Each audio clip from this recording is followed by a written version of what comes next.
Hello, everybody. I'm JackieKCooper, and boy, do we have a surprise for you today. We are talking with one of the stars of the movie Overcomer. We're talking about one of the producers, co-writer, and whatever else you want to add. What else? Your chief bottle washer. Cameron Arnett. Cameron Arnett. Stephen Kendrick. Part of the famous Kendrick brothers. Right, But infamous. The movie Infamous. Overcomer opened last weekend at number 3, not just in the state of Georgia, over nationwide. Yes. And that is amazing. And what a blessing that must be to you. Well, we're excited because we love how Hollywood, all the market was saying this movie's going to be number 8 in the nation. Yeah. It'll do 3 million or 4 million. So when it did 8 million, it came in number 3 when we have like half as many theaters, So we're so excited. And then the A+ Cinemascore Yes. was another thing that was huge. People don't know what Cinemascore is. All the movies as they're coming out, the movie critics can trash or pan a movie for whatever reasons, and then you've got the friends and the people saying, "Oh yeah, we like it," even if they don't like it. But a A+ Cinemascore. This is polling people walking out of theaters all across the nation saying, Who may not know you from that. they don't know, they don't care, they got no dog in the hunt. They say, what did you think about the movie? Give it a grade. So only like 2 movies a year get an A+, I think. And I'm going to brag on my brother a little bit. It's the 3rd A+ consecutively in a row that he's gotten. And no film director in history has gotten 3 consecutive A+. And I got that. And have gotten 3 consecutive A+ cinema scores. So I'm just proud of my brother Alex. Well, I'm proud of both of you, and I'm proud of you because you are one of the standouts in the movie. And I hate to say this, but where did you come from? Well, a long history out of Hollywood. Came out of Hollywood. They wanted me to do partial body nudity. Said no, chose to go with Christ, and all hell broke loose. Lost everything. Ended up 25 years later. And of course, a Christian, having opened 2 churches in Atlanta, and lo and behold, one day I'm just going to set up for a meeting, and I hear Kendrick, Cameron Arnett, and it was like everything just stopped. And I never even knew that I was on his radar. Didn't know he knew I existed. How did you get on his radar? I would say we were praying over the script, trying to find somebody to fit the role of Thomas.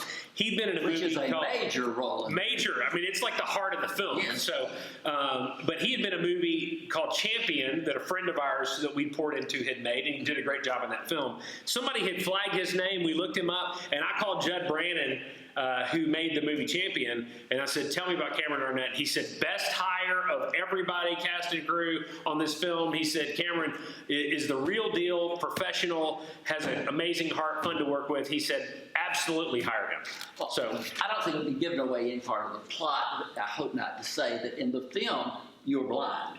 Yes. right. And the first thing I said to you today was, you were the blind guy. Yeah. Right. I thought it was... He does an amazing job playing a blind guy. He does. I mean, you never lose that Right. blindness aspect. I think the greatest compliment that I got throughout this whole thing, as far as doing that, is that I ran into a nurse who works with blind people, and she said to me, "I thought you were blind."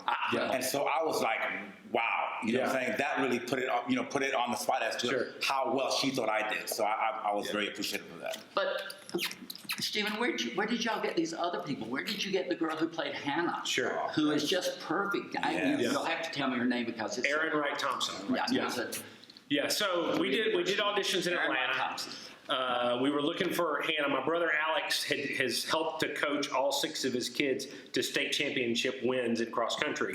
And he's standing on the sidelines and he's cheering on his kids, and he gets this idea that happens at the end of the film about her running the state championship that I think is a brilliant idea. I do too. And how she is, being coached through this race. And so, but anyway, so we come up with this role of Hannah and the whole identity issues and those things. So we were just looking for someone who would have the heart for the film, who would believe it, who would look the role, everything else. We auditioned a bunch of girls in Atlanta, and the last one of the day was Aaron Wright-Thompson. But She there's comes something in. about her inner soul that just comes through. She has an incredible faith in God. She has a tender heart. She'd been through a lot of brokenness. Her family, a lot of loss of loved ones and stuff. And she and her parents and her brother are super tight. And she came in and she read the scene that happens in the movie where she walks in the drama room and says, "Ask me who I am." Oh, yeah. Yeah. So she's reading The that identity scene. scene. Yeah. The identity scene. Nailed it. And she's choking back tears in the audition doing that scene, and we're choking back tears, and we're like, "Who is this girl?" You know. And so we found out more about her, and she'd never been in a feature film before. And we just felt like it was an answer to prayer, really, to cast her. But all of it seems Yeah. like y'all prayed these people into That's being. right. And Priscilla Shire, Sherry Rigby. Sherry we just Rigby, talked about. I want to talk about her. And I kept thinking during the movie, y'all may not know this actress, but I kept thinking she looks like somebody. There's an actress named Ann Archer. Okay. Yeah. I know exactly who you're talking about. Yeah, and there's something in the eyes of her. Let me tell you about Sherry. Here's the hardest thing that happened playing a blind guy. Sherry's so expressive. Her eyes are so fiery. Everything that she's thinking, you can see it happening on the inside. And so here I am as an actor. Your job is really to connect with the other actor and to pull from them and to take it and to respond. And here I am blind, and she is pouring out, oozing out all of this wonderful stuff. And I can't use any of it. Yeah. You know? And I was like, oh my God. I can't feed off of it. Yeah. And it was just so beautiful. I'm like, and you're thinking in your head, you can't get pulled by this. Right. Because No, it just wouldn't work. say, feed me. Yeah, exactly. Yeah, Exactly. says, Oh man, she is wonderful. Yeah, everybody in it. It was like, I don't know, even the guys who were in the scene with Alex where they're taking the vote. Yeah. Those guys just came through. Which we filmed, by the way, in this room. That's right. In this We're on room. set. Yeah. We're on set at a location in Columbus, Georgia, where we shot that coach's scene. So, Alex had the idea, you said, Yes. because of his kids running across the country or whatever. But the idea of being translated into the script Sure. is an amazing thing, because the script for this, I mean, there's humor, there's drama, Yeah. there's witness, there's everything. How long did it take y'all to write this script? And y'all write together, right? Yeah, we do. Alex is the primary writer because I'm more of an ideas guy. I'm a humor guy. I like to add color to characters and stuff. But Alex can see the emotion on the inside of his forehead. He's the one that puts all the pieces together. And so he'll get usually a heart scene idea is one of the first ideas he'll get on any film. With Courageous, it was the girl and the dad under the tree dancing together. That was the first scene. In Facing the Giants, it's the man pulling himself up out of the wheelchair, lifting his arm, saying, "Don't touch me, I'm standing for my son," And so with War Room, it was the scene at the end of the movie where the husband's washing his wife's feet, and she's eating ice cream, and it answers to prayer, look at what God's done in our marriage, all those kind of things. So for this film, it's the state championship run is the idea that Alex gets in his head. So we usually back up and then begin to develop the characters and put the pieces together to lead up to that big, huge payoff that happens in the last act of the film.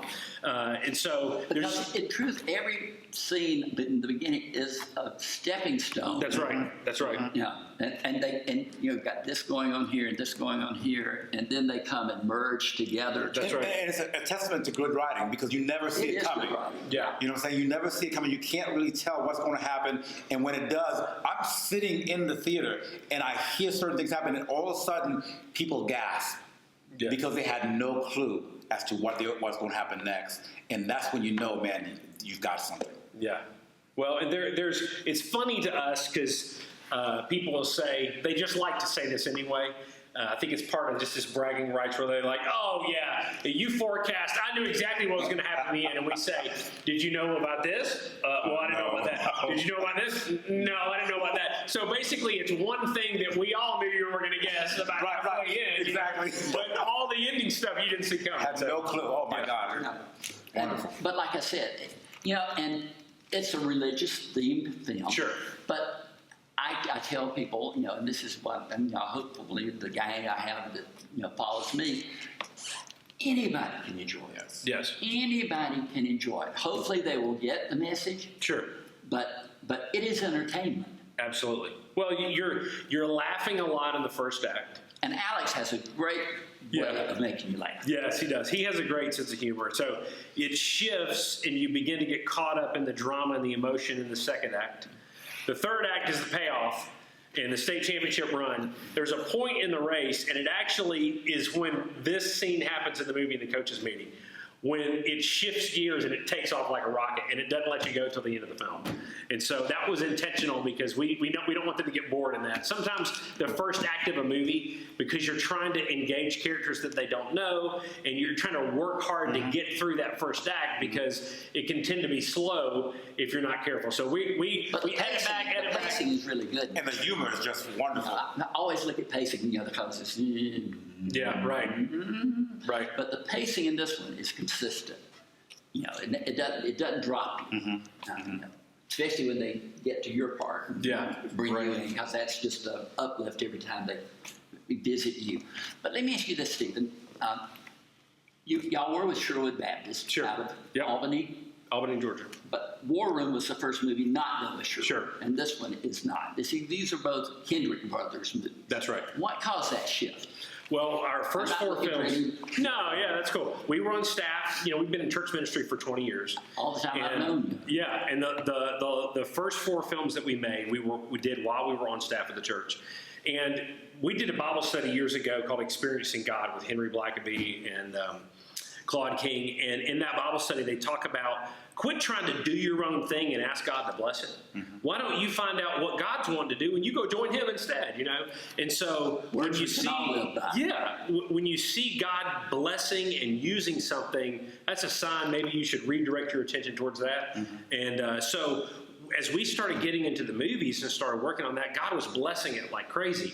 But it was consuming more and more of our time. We were traveling so much. And then we're on staff and we don't know what's going on because we're not in staff meetings. The pastor was able to rely on us less and less because of all the travel and everything. At the same time, he's trying to juggle all the ministries of the church, and the movie ministry was just continuing to grow and grow and grow. And it's kind of discouraging for your children's pastor when he's trying to do a vacation Bible school or summer camp, and all the volunteers want to go work on the movie rather than helping him, And so we started realizing, what? We don't want to in any way hinder the church. And we're wanting to raise our game and our quality, and we're working with volunteers that are not trained.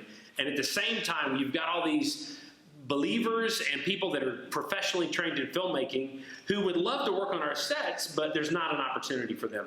So we sat down with the pastor, said, here's how we're praying. He said, let's pray over you guys. We'll launch you out. You go make movies and do what God's called you to do. We'll keep, the home front going to the church. Yeah. And so we still attend the church, worship there, serve. I still teach Sunday school. Alex just baptized his daughter a few weeks ago, in our services. Sometimes we still preach. But it has given us some freedom to be able to plan and do what God's called us to do, and given the church the freedom to do what God's called them to do. And so War Room was our first film, independent of Sherwood. And it was great for the church, and it was great for us. And this movie has been as well. I guess if you have a son who's married with kids still living at home with you, at some point you're going to feel like, it might be good for him and us. Let him go have his own house, somewhere. So. Yeah. But now the budget on this one was $5 million is what I saw. Right. What does that compare to Flywheel? Flywheel, 20,000. 20,000. Yeah. So you despise not small beginnings, And so it's interesting how Flywheel was volunteer everything, donated everything. Everybody's working for free. Everybody's wearing their closet wardrobe. Everybody's providing for your own meal, and it's all volunteer run. And all the locations are donated. It's just for a few $1,000s worth of gear. And Facing the Giants, we thought $100,000 was a giant budget. Like $100,000, man, that's huge, compared to an Avengers movie that's $250 million, or whatever. That's just to make the film. Oh, yeah. So with each film, we've tried to steward what we had, grow in our ability to manage more and handle more.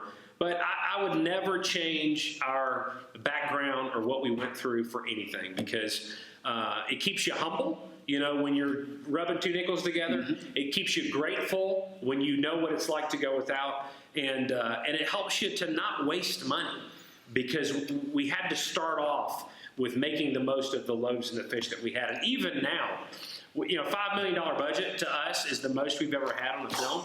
Yeah, but again, compared to Hollywood, they think that's nothing, But we take good care of our crew and our cast. We try to honor the people that we're working with the entire time. and not waste money. And it sets us up because every dollar you spend in production, you got to make 3 back on the back end when you consider all the distribution fees and the debts and all that other stuff. So, But it's such a lesson, right? And I think people need to understand what's being said here as well, because the bottom line is that most of the time, especially in the whole Christian sector, everybody's always waiting for more money, more money, more money. They think they need so much, but they're not being faithful with what they have. Right. And so wherever you are, I think that the Kendricks have been a lesson as to taking what God has given you and doing the very best that you can right here and now, being faithful to that, and how God is faithful to grow and to grow and to grow. And so as they have put their hands to the plow with whatever it was, we see the result of it now, but we have to understand where they began and understand that whatever you are, wherever you may be, man, get started, get going. Don't despise the small beginnings, and make sure that you're excellent at what you do where you are right now. yeah. Has the next movie already been formulated? Well, he's hitting the jugular, man. I'm telling you, going forward. I'm telling you, this is my one chance to To be honest, we're working on the special features now for the DVD when it comes out.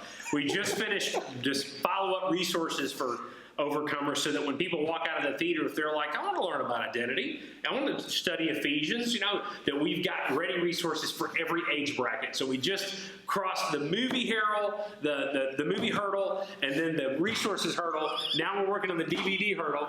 We actually have about 20 projects we're praying over right now for the future. And about 20. We're just asking God, what is on your heart? What do you want us to do? Because some of those ideas the Lord might be laughing at, saying that ain't ever going to happen, And that's a dumb idea. That's not for me, So bless your heart. Yeah. So that's right. So we haven't jumped into production on anything yet, but we're trying to get through Overcomer, help people to experience this, because it's not just coming out across the U.S. and Canada, but it's in like 20 countries that it's being released in theaters. I'm so happy because Yeah. my subscribers are around the world, and they want to know when it's coming to their area, because they'll want to be seeing it. What is it like? You talk about what it was like being an actor in Hollywood. What is it like to be making Christian movies in today's world? I think right now we're so blessed with the resources. The digitalization of media has lowered the cost, where it used to be you had to have hundreds of thousands of dollars even to make anything. And now it's so much more available to us. The training is more available. The opportunity is more available to us. Again, because of that, more movies are getting made. Garbage is getting made too at a higher rate. That's what I'm saying. Yeah. We seem to be at a period where anything goes. Right. And I have people who tell me, I don't go to the movies. Right. Period. I do not go to the movies, period. Right. Because of what I've been exposed to, what I've stumbled into, etc. And here you come along as an actor and as a producer, writer, and everything else, and you say, hey, I've got a clean, Christian-themed film. And, the odds are, Stephen, that there's no. We're not going to let you have 1,200 theaters to show this or whatever. Right. But y'all plug on. What gives you, and I know God gives you that That's power, right. but in this world, it is an uphill fight. I would see say everything. And sure. So that means. Yeah, you see the good, bad, and the ugly, and most of it's bad and ugly. Yeah. Yeah. Well, we're trying to make the kind of movies we want to see. You follow the golden rule: treat people like you want to be treated. And I don't know how many times I've walked out of a theater or sat at home with my kids, even with filtered movies, where we're filtering it on a VidAngel or a ClearPlay or something like that, and I'm thinking, I want my 2 hours back and my $20. And you trampled on my values. You totally wasted my time. And now you're wanting me to be entertained by darkness and evil and murder and slashing and immorality and everything else. I don't think that's making my heart more loving and tender and joyful. It's hardening my heart, and I don't like that. Yes. And so we're trying to make the kind of movies where, hey, let's try to produce it with excellence. Let's try to make it very entertaining. But let's honor people in the process. I want people to walk away from our movies better people rather than worse people. I want them to have better marriages and better, if love is my motivation, I want the best for the man in the theater seat. I want his faith in God, his relationship with his family, his children, the hope for the future. I don't want him to be more angry, bitter, and divisive. I don't want him to want to go blow up people and kill people and cheat on his wife, because I don't want people to do that to me, If I really love him and care about people, if love is my motivation rather than money or empty praise, then I'm genuinely going to want to bless and help the people that are in the seat. So it is so fulfilling to us. We just had a phone call about this. Hearing stories of people that were suicidal. This lady contacted us from Australia, because it's in Australia right now, and she said, my friend, who I hang out with all the time, we go to see Overcomer in the theater, we walk out and sit in the car, she breaks down, she's weeping, she said, I've been depressed, suicidal, this movie has brought healing, it's rocked me to the core, I have hope now, whatever. I don't know how many times I've heard that just in the last few days. And people are going to see Overcomer, and then they're walking out, and they're going back again, either the next night or the next night, and they're taking people that they love. Yes. They're saying, this is somebody I love, they need this film, and my marriage needs this film, and my kids need this film, and they're saying thank you. Because yes, I was entertained, yes, I had fun in the whole process, I went on the twists and turns of the story and the journey, but you blessed me in the process. You helped my faith, you helped my family. I felt loved when I walked out of the theater. I mean, how many times do you hear that in an Avengers movie? Right. I felt loved, So. And I think part of your question too, when you're thinking about the fact that there's so much darkness, and sometimes Christians have to be careful of not allowing themselves to pull away because of the darkness, because that's where the opportunity is. Okay, so you have to bring the light to the darkness, and right now there is a great need, because if you take a look at what's happening in the powers that be, if you would, I mean, Hollywood, the satanic aspect of the atmosphere is wanting to just annihilate the souls of men. But the reality is that people like the Kendricks are being able to bring light to the whole subject, or to the atmosphere. And so when that comes in, there's such a void that people are really clamoring for hope. Yes. And these films are giving hope, whether you accept Christ or not, and we pray that you do, because that's really the life that you need. But the bottom line is that these films are giving hope, and I think what people are resonating with is that they've come to a place where they can see something that's saying, you know what, it's not over, it can be better. Yes. And they're walking out lighter, freer, and now asking the questions as to how do I kind of maintain what I just got. Well, and let me say this, Cameron's heart, he has incredible faith. He's been a pastor of multiple churches, am I right there, Cameron? And just what the Lord has done in his life. Sherry Rigby has an amazing testimony of growing up in brokenness and all kinds of stuff that she's been through in her life, and now has found hope and identity in her relationship with God. Priscilla Shire, obviously he's been doing women's ministry. She's fantastic, All of these people, though, they're not just showing up to do a gig and say, all right, what are my lines? All right, I'll just repeat that mindlessly. These are people who believe in the message of the film, whose lives echo and resonate and are in harmony with the message of the film.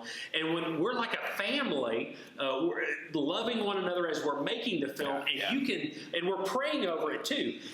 And I'm being honest when I say this, okay? Right, be honest. Okay, we have a text thread of our actors right now. It just came out in theaters, and we're texting each other, hey, look at this review and check this out, and I'm proud of you this or whatever.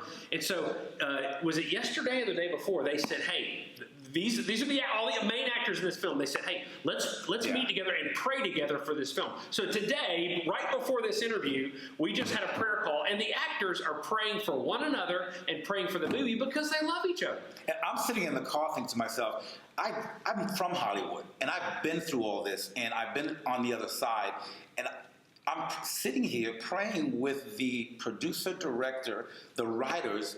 That's unheard of. Yeah. You know what I'm saying? I'm having camaraderie with those who actually made the film, but who have a heart not to look at the actors as a stepping stone.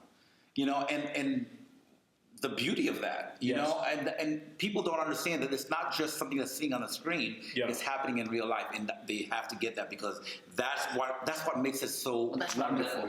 Getting that out. Yes. Yeah. That's right. That's what I want to say too. I'm a big supporter of faith-based films or whatever, but they got to have quality. Yes. And in the past, it's like when all have had big success, people say, "Oh, you know, I'm going to make one of those films. And it hasn't had the quality. Sure. And that hurts. Yes. Because people say, oh my gosh, I went to see that. As it was a faith-based film, it was like a Sunday school lesson that went wrong. That's what I'm so happy about, is the $8 million is great, the A+ is great, but it's the quality of the film that caused me to give it an 8 out of 10, which is way up there for me. It's great. Yeah. And that's based on the quality. That's not based on my faith or your faith or whatever. Sure. That's based on the quality of the film. And that's what you get a big thank you from me for. Well, I appreciate that. With every movie, we finish by looking back saying, okay, what do we do right? What do we do wrong? We're critical of our own films. You know, you need to be if you want to grow.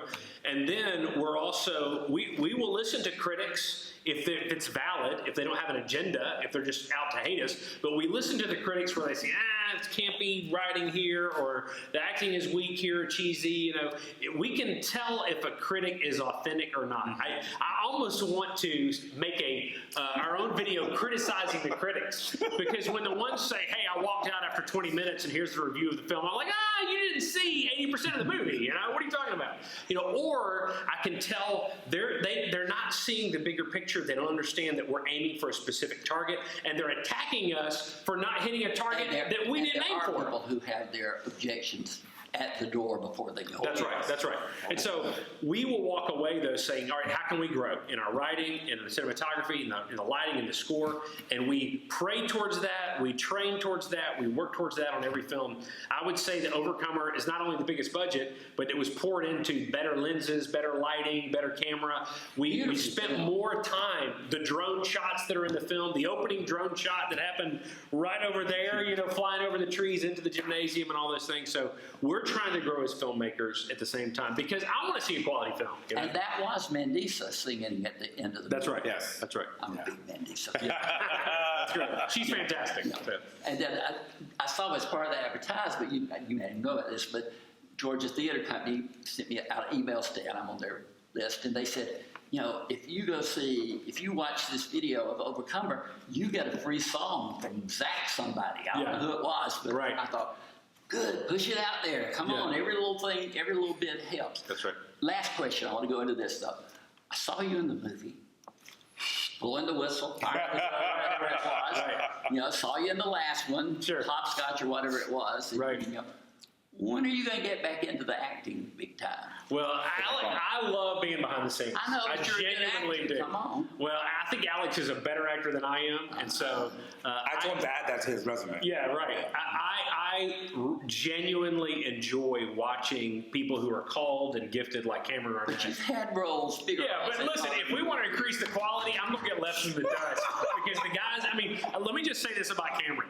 Cameron's performance in this movie is, I think, Academy Award. Wouldn't you love to see stellar. a nomination? Yes, but that it's fantastic. Last year, when I saw I Can Only Imagine, yes, I thought this is Dennis Quaid's year to be nominated. Come on. I really did. And it was good. He was excellent in that film. I mean, you're excellent in this one. And boy, wouldn't that be just amazing? Yes. Yeah. Yep. Cameron Arnett, yes, sir. You're great in this movie. Thank you, sir. Yep. Stephen, thank you. Like I said, a quality, faith-based film that will have an impact that we can't even imagine. Thank you. Thank y'all so much. Thank you. Thank you, Jackie. Honor. And to all my gang, I hope you're going to go out and see this movie. But this has been Jackie K. Cooper.